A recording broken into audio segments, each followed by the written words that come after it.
8:04 en el territorio continental ecuatoriano, buscando la verdad y abogando por la unidad nacional en pro de la paz y la seguridad en el Ecuador. Queremos darle bienvenida en la revista de Opinión Democracia al economista Bernardo Orellana, ex viceministro. Lo hemos invitado para pasar revista de la situación de la economía ecuatoriana al cierre del año 2025 con algunos indicadores. Con ocasión del cumplimiento de los 2 años de este gobierno, hubo datos positivos, como la caída sustancial del riesgo país, que recibió hace 2 años en 1915 puntos y ha bajado a menos de 595 puntos, la inflación controlada, la pobreza que se ha reducido, si bien ligeramente, pero hay una reducción. En el tema educativo, las becas que se ha entregado, la reinserción escolar, temas fundamentales como la acumulación de las reservas internacionales, el crecimiento de los depósitos bancarios. Es decir, hay una situación que por lo menos da buenas perspectivas, lo cual no significa que no esté resuelto todo. La imagen en el exterior ha sido positiva. Precisamente este jueves se dio a conocer que el Banco Mundial aprobó nada menos que $1.100 millones de financiamiento para el Ecuador, al ver que la imagen del país ha mejorado, y eso se refleja en el sólido respaldo de los multilaterales. 900 millones como respaldo a la sostenibilidad fiscal, el crecimiento, la generación de empleo y la protección de familias vulnerables, y 200 millones para la gestión de riesgos climáticos frente a fenómenos naturales que pudieran devenir en catástrofes sociales, económicas. Frente a ese panorama, economista Bernardo Orellana, ¿cómo le ve al país y cómo lograr enfrentar grandes desafíos como el pago de la deuda pública, tanto interna como externa? Muy buen día. Buenos días, muchísimas gracias por la invitación y buenos días con todos los que nos escuchan. A ver, definitivamente el país venía de una situación más complicada. Uno puede leerle esto como un rebote o tal vez también como un cambio de dirección. Yo creo que hay algunas cosas que de alguna forma nos muestran que en realidad hay un cambio de dirección. Pero por citarle algunas cosas, si vemos la proyección del crecimiento para fin de año, es cerca del 4%. Esto es en realidad, digamos, para toda la economía, para el PIB. Pero si nos bajamos un poquito más a la parte más micro, que tal vez es más fácil de entender, las ventas de las empresas están en un crecimiento a septiembre entre el 7 y el 8%. Si vemos la parte del agro, que tiene muchísima mano de obra, que digamos mueve incluso en las partes más marginales, en las partes rurales, tenemos crecimiento de ventas del 18%. Asimismo en comercio, casi el 9%, la parte manufactura alrededor del 6%. Entonces en realidad se están moviendo los sectores más grandes. En general vemos un movimiento, digamos que de alguna forma muestra que el país está en recuperación. Vale la pena entender cómo es la mecánica del Ecuador. A mí me gusta entender la mecánica básicamente desde el lado del crédito. Y la fuente del crédito viene básicamente por el lado de dónde genera liquidez la economía. Entonces, la primera pregunta que vale ver es ¿de dónde está generando liquidez la economía? Regresemos a ver la balanza comercial. Tenemos récord en la balanza comercial, 4.700 millones. El petróleo no ha estado tan bien, pero por primera vez vemos que, por ejemplo, camarón, cacao, toda la parte de banano, café, incluso, digamos, con muy buenos resultados. Viene muchísima plata de los migrantes del año pasado, más de 6.000 millones, este año seguramente con algo más de crecimiento. Entonces todo eso tanquea el sistema financiero de mucho depósito. Y para ver, por ejemplo, vemos que los depósitos han crecido como en 5.200 millones, las cooperativas casi en 500 millones, y todo eso de alguna forma también se ha despachado en crédito en magnitudes similares, casi 4.600 millones. Entonces, un sector externo que está muy bien, llega plata, eso, digamos, se circula del sistema financiero, eso genera, digamos, crédito para inversión, para consumo, y lo que vemos es que en general las ventas empresariales están súper bien. Entonces, la cosa, digamos que tal vez no se siente un crecimiento altísimo, pero creo que comienza a fluir un poquito la economía. Lo importante es que esto comience a fluir. Venimos de problemas bastante severos, el año anterior incluso con apagones, este año digamos mucho mejor. Hemos tenido todavía que enfrentar el problema de inseguridad, eso pega al sector público, pega también al sector privado en costos, pero lo que vemos es que la familia ecuatoriana, el empresario ecuatoriano es mucho más resiliente de lo que a ratos las buenas o malas noticias económicas o incluso lo que uno ve, digamos, en el noticiero que aparentemente son todas malas noticias. Entonces, falta bastante, faltan muchísimas cosas que solucionar, pero creo que la cosa se está moviendo mucho mejor. Estamos en la línea correcta, economista Orellana. ¿Cuál es el peso de la deuda que se ha ido acumulando, tanto externa cuanto interna, y cómo manejar el próximo año? A ver, la deuda es algo como un poco más de 60.000 millones, una economía de más de 120.000 millones, entonces más o menos del 50% del PIB. No es una deuda, digamos, grande en volumen.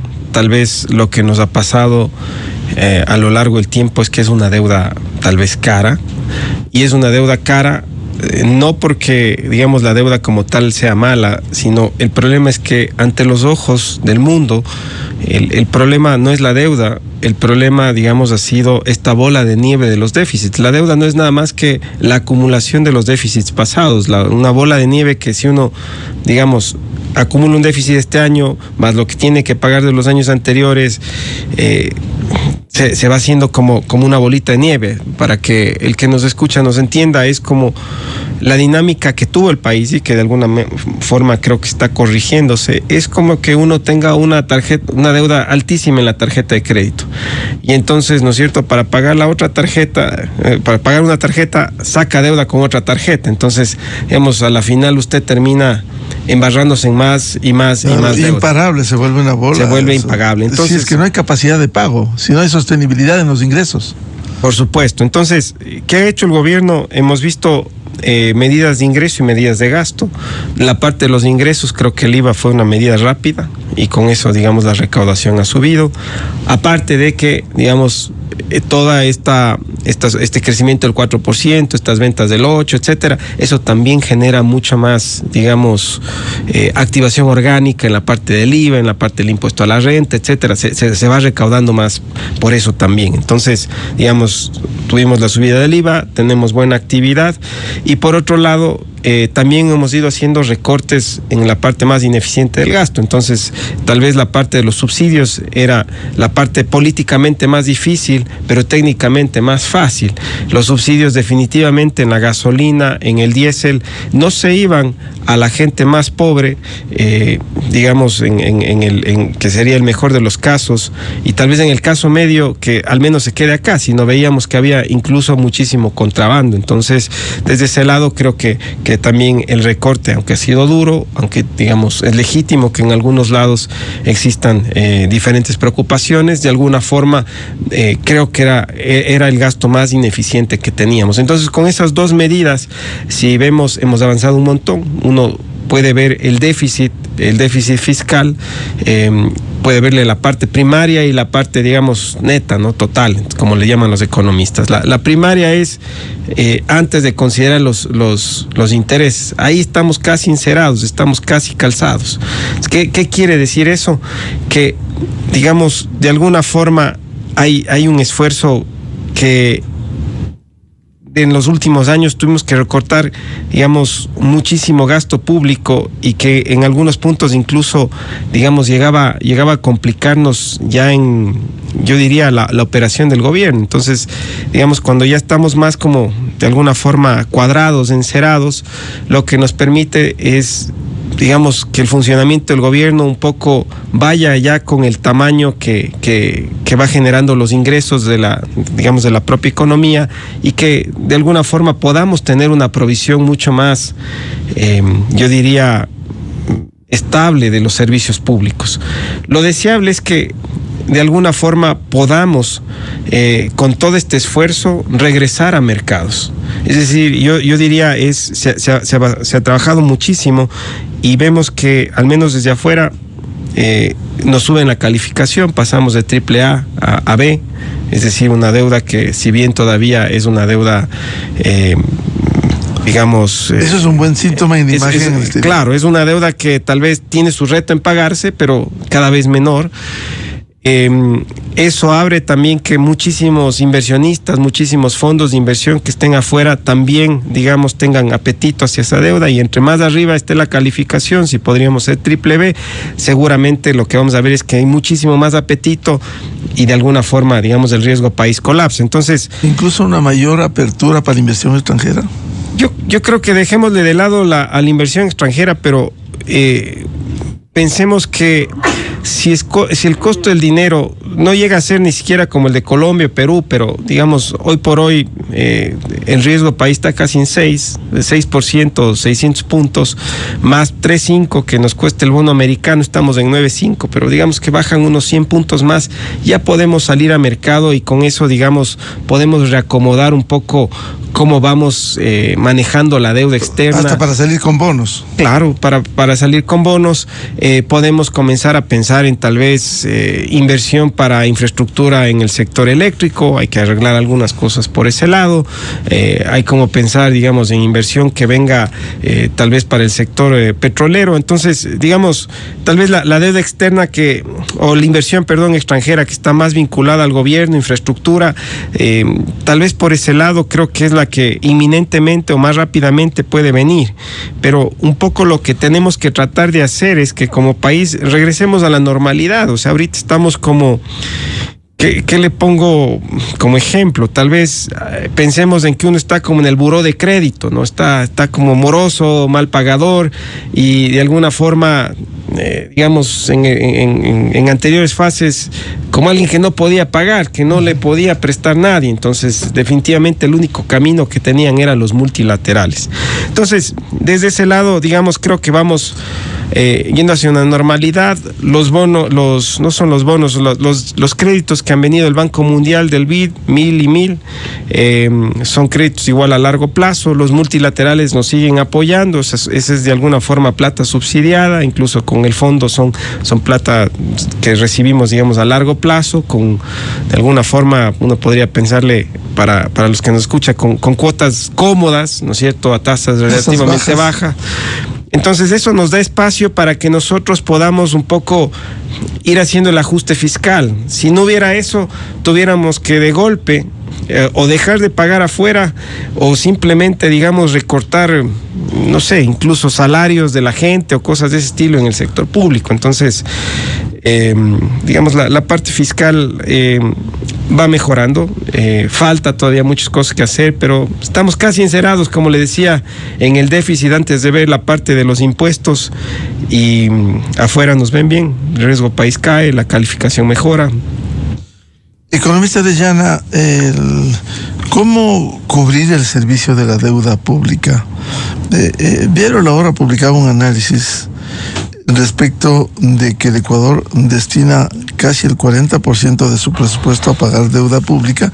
Si hoy hablamos de un presupuesto para el 2026 alrededor de 46.000 millones, esto significaría alrededor de 11.000 millones que hay que destinar. Sin embargo, como usted señalaba, esto no parte con la buena imagen que tiene el país de renegociar los vencimientos, los intereses, las amortizaciones, que le permita de alguna manera a continuar con este proceso, no necesariamente sacar esos 11.500 millones aproximadamente para pagar la deuda. A ver, lo primero es que la deuda que ya se renegoció, de los 15.000 millones de bonos que casi hay, de alguna forma se renegoció cuando las tasas estaban bastante bajas afuera. La tasa de la Fed estaba en cero, ¿no es cierto?, hace algunos años. Y entonces, si uno se pone a ver la deuda de esos bonos, ninguno pasa del 7%. Entonces, no son términos, digamos, malos para el país. Hoy por hoy sería abrir una caja de Pandora a ver, digamos, a qué costo se va a renegociar, y seguramente va a mostrar falta de voluntad de pago del país, y de alguna forma eso va a impactar a todo el digamos, el riesgo y la calificación de crédito.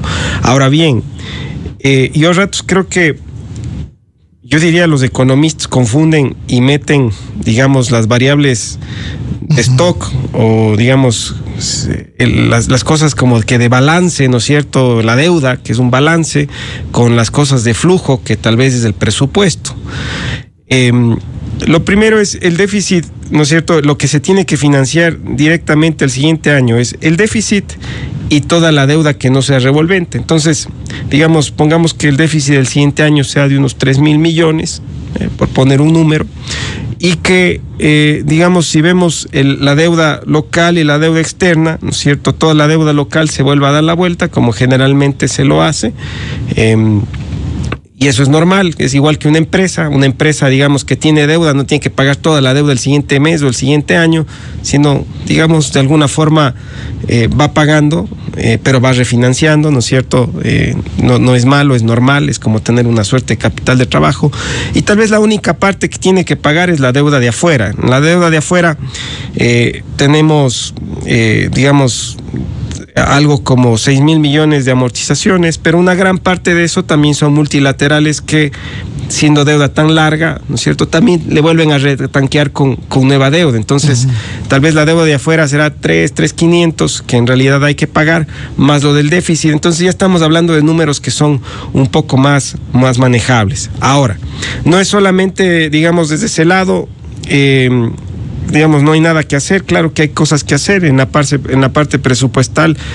Todavía se puede hacer algunas cosas. Hay ciertos lugares donde seguramente se puede todavía tener un gasto un poquito más eficiente.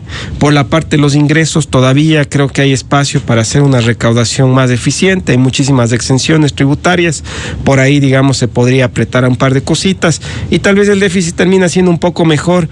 Podemos pagar a mercados y de alguna forma, digamos, seguir funcionando normalmente, pero a ratos, digamos, se escucha, va a hacer falta 12.000, 16.000 millones, pero acordémonos, es igualito que una empresa, o igualito que tener tal vez, ¿no es cierto?, una deuda con una casa. Usted no tiene que pagar todo al siguiente año.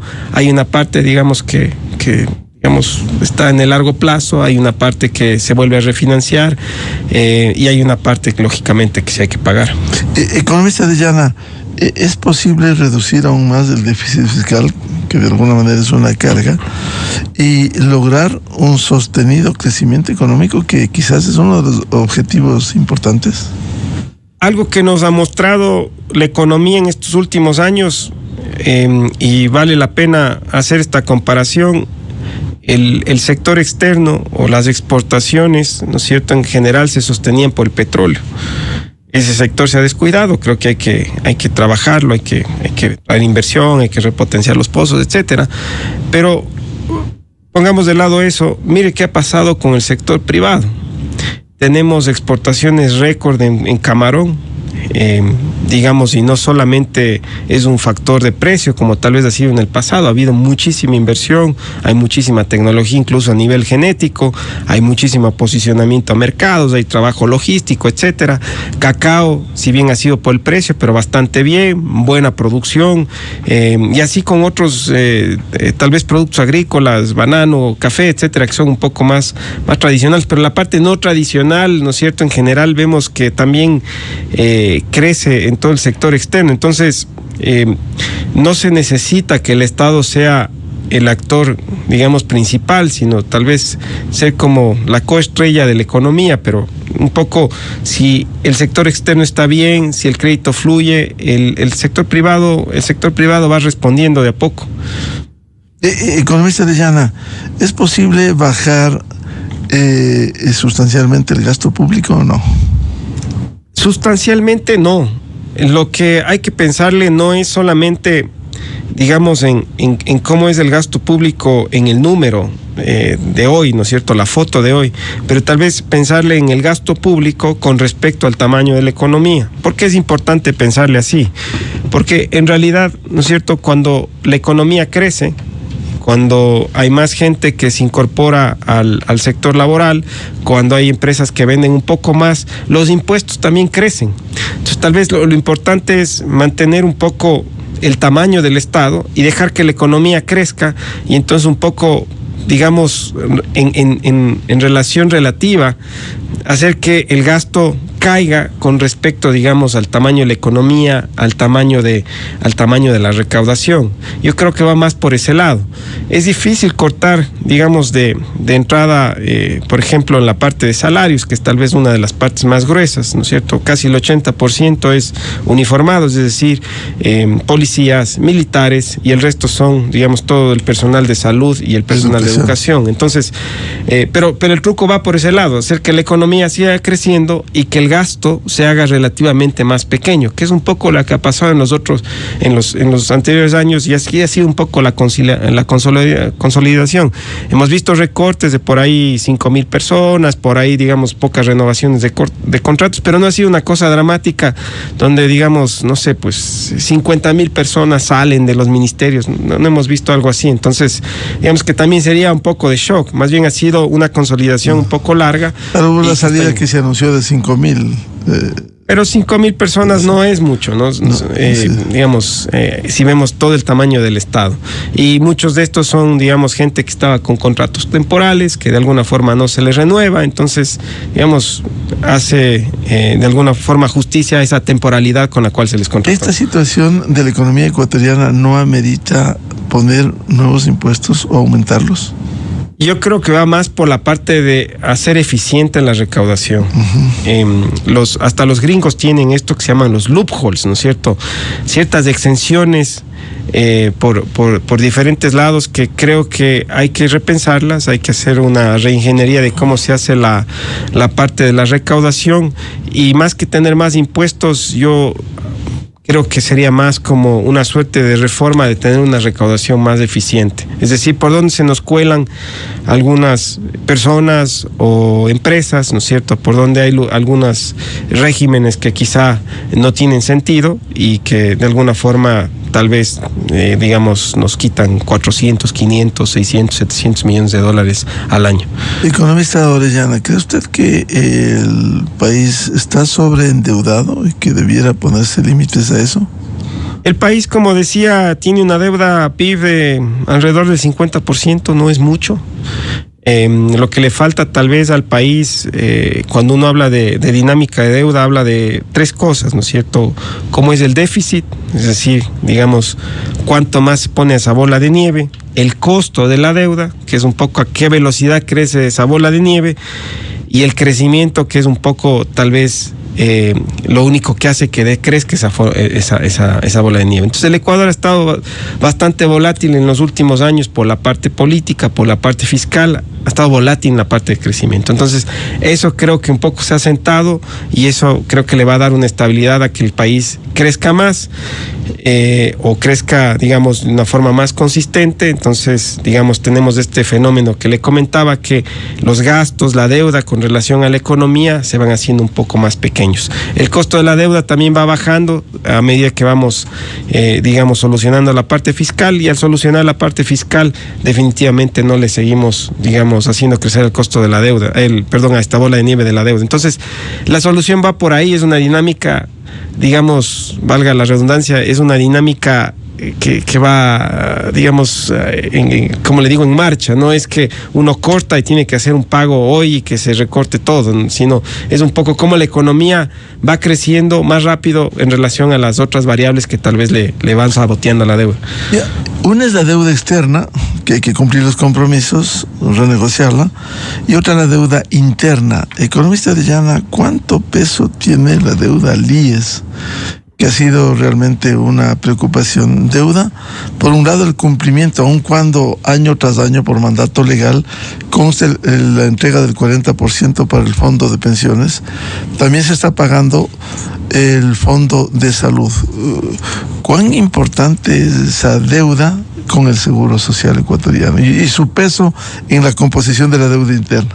Ahí más bien la gran pregunta sería, digamos, y haciendo esta relación, si 1 de cada 3 empleados, digamos, son empleados formales, aportan al IES, etcétera, la gran pregunta es ¿por qué el esfuerzo, ¿no es cierto?, de la recaudación de impuestos y de todo el Estado, que de alguna forma cubre a todos los ecuatorianos, tiene que pagar por ese 1/3, que tal vez usted y yo estamos incluidos?